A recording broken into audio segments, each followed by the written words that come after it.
magandang umaga po sa inyong lahat. Nagsashado tayo ng tilapia, may egg, at saka pansit, at saka manok na fritada, at saka puso ng langka at saka nilaga. Yan na lang ang natira, wala na. At saka prito, yan na lang po.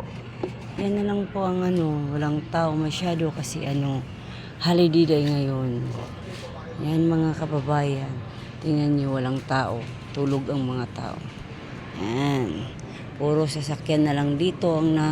Dito. Natulog ang mga driver, mga kababayan. Walang mga tao ngayon. Umagang ito. Yan. Yan mga kababayan. Ang dami pa tayong ulam. Yan.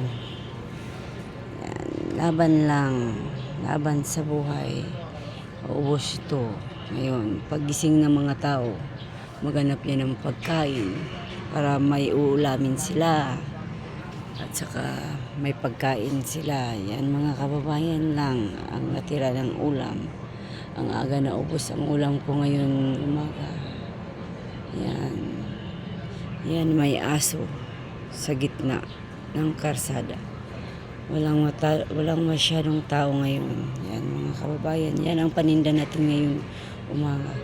Good morning, every blessing.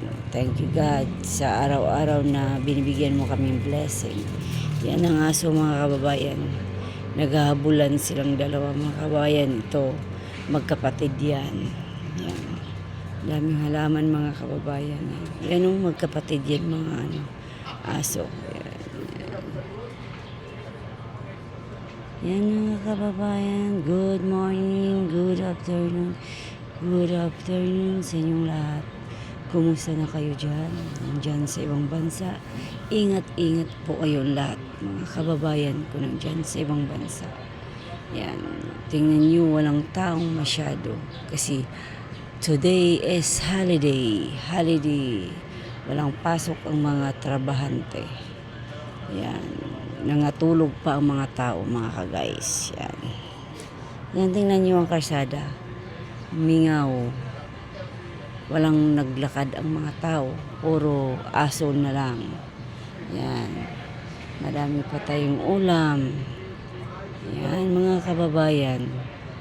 Kumusta na kayo dyan? Ingat-ingat kayo mga kababayan ko nang dyan sa ibang bansa. Mag-ingat po kayong lahat. Mga kababayan kong mga Pinoy, mga ibang lahi, mag-ingat po tayong lahat. Kasi mahirap na. Malayo po kayo sa inyong pamilya. Mag-ingat-ingat tayong lahat. Thank you for watching. Bye!